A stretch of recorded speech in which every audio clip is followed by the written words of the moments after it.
Okay, day 3 of modern physics. Still special relativity. This is E equals mc squared. And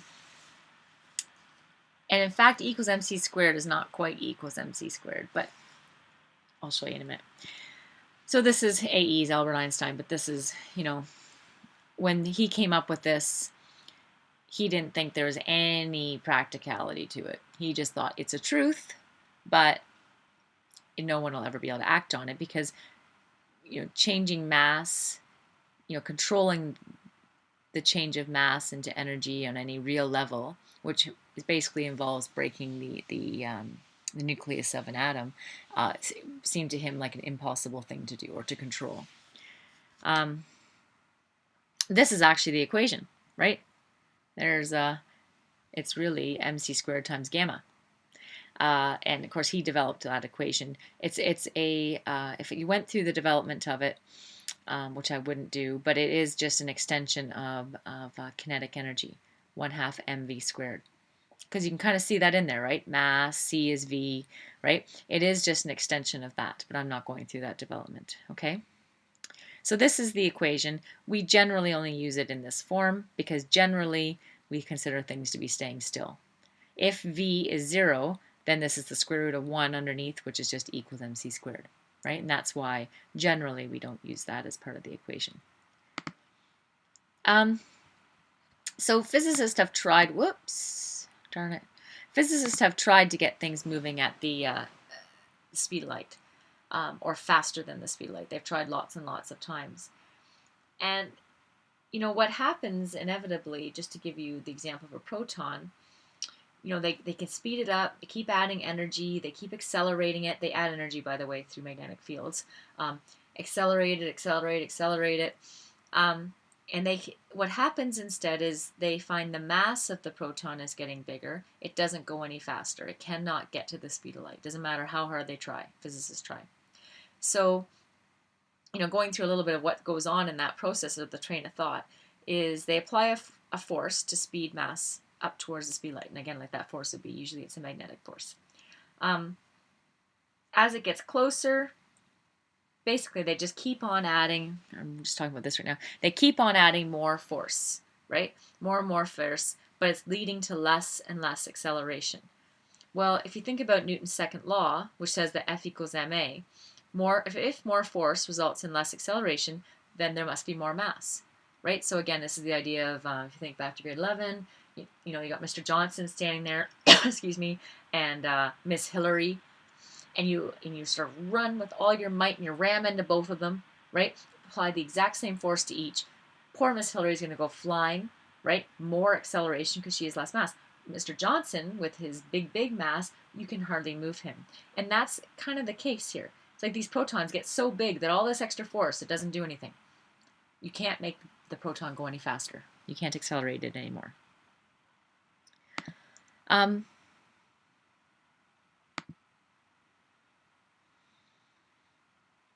So, when you burn coal and you get energy from that, well, that really is a mass energy conversion. It is equals mc squared, but it's such a small, tiny, insignificant amount of m that we don't really think of it that way. So if you burn, say, a whole kilogram of coal, you get this much energy. Well, 1 kilogram of coal is if it actually all converted to energy, just that hardly any of it does. So the burning of coal is a very inefficient mass energy conversion. Nuclear fission is a very relatively high energy, high yield mass energy conversion. So if we ask the question then, if that's how much energy you get, and this is like you probably did this in chemistry, I wouldn't be surprised, figure out how much energy you can get from certain chemical reaction, in this case a combustion reaction of coal. So how much mass actually is transformed? Well, that's easy enough. You just use the equation, and 3.6 times 10 to the negative 10 kilograms, almost nothing actually gets converted, and that's fortunate because otherwise you couldn't do your mass balance on your chemistry test, right? Yes, some mass does change into energy. That's why you get the energy equals mc squared. It happens all the time.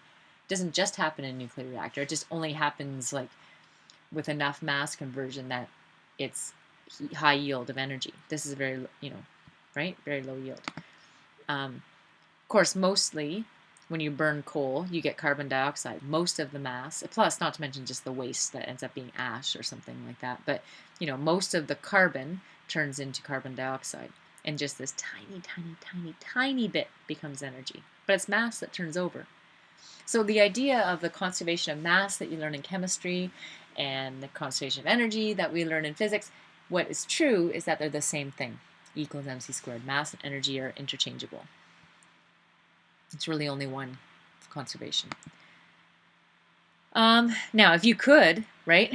Oh shoot, I did it again. If you could actually change the whole kilogram in, you'd get 3 billion times more energy than we actually get from burning a kilogram of coal. 3 billion times more energy.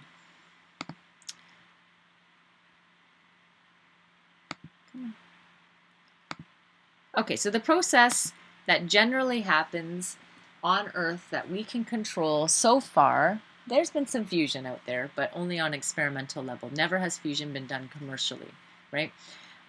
Never done anywhere but a laboratory. But fission, on the other hand, happens fairly frequently. This is what happens, well, here, nuclear power plants. Bruce Power does nuclear fission, nuclear bombs. And so what happens is you get some nucleus that's fairly big and full of neutrons. So the white represents the neutrons and the red represents the protons in this nucleus, okay? And so the elements that are best to use for fission are big ones and that have isotopes, and you know what the term isotopes is from chemistry, that have lots of neutrons. Because those neutrons are kind of unstable in there, it's kind of easy to get rid of them. So if you took a neutron, the way fission works is you actually just get one neutron to bump into this one, and that's usually just enough to sort of send a few neutrons off flying, plus a little bit of mass conversion. So the neutron might decay, some of the neutrons might decay and become mass. And then you've got your two products, right? And these are smaller, more stable atoms that probably won't continue to react. They'll just stay as they are.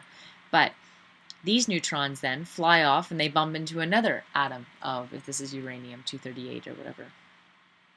And that's sort of the process. It's just that in this process, not the neutrons themselves, but there might be subatomic particles smaller than neutrons that decay. And you actually get a 0.1% mass conversion, which is incredible. Okay? And that's what leads to all that energy, where 1 gram, just to give you an idea again, 1 gram, 1 fingernail's worth of uranium actually became energy. That's all that it was in the nuclear bomb that killed 70,000 people in Hiroshima, right? It doesn't take very much. So fission actually happens on its own with time. Again, we talk about carbon, or anything, but half-lives. Half-lives happen because, sometimes in the nucleus, they want to break down, or they will break down with time. And what happens generally is, in this case, carbon to boron, carbon, in this case, what it is one of the protons actually just becomes a neutron. So in this case, red is the protons, blue is the neutrons, and that decay involves the emission of a particle to keep the charge, called a positron, which is just like an electron but positive. They're not very common, that's why we don't talk about them very much, and a little bit of mass turns into energy.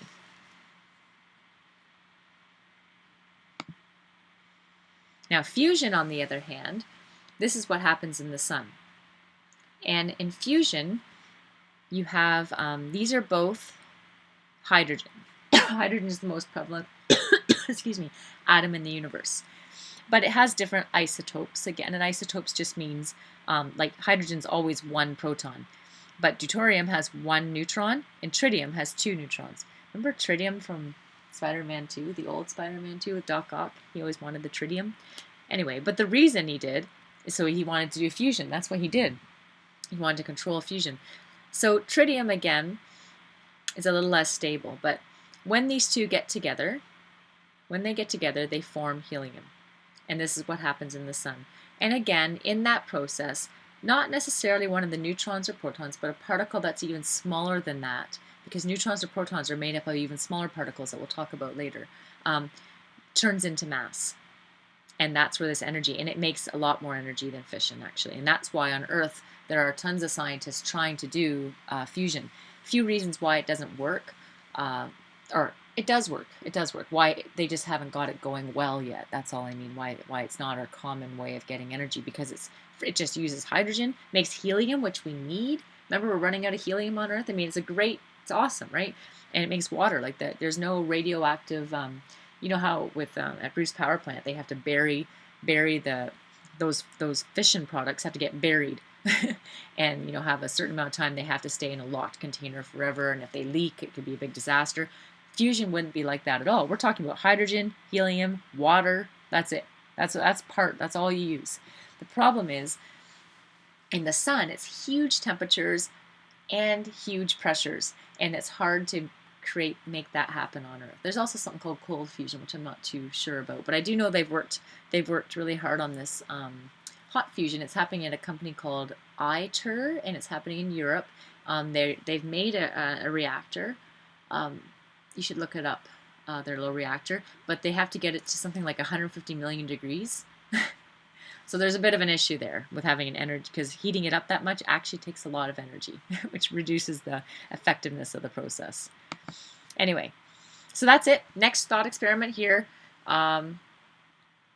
It's a good one. Transport truck trailers sitting on a weigh scale. The trailer is filled with pigeons who are just sitting on the floor. If they all start flying at the same time, what will be different on the weigh scale? What will you notice?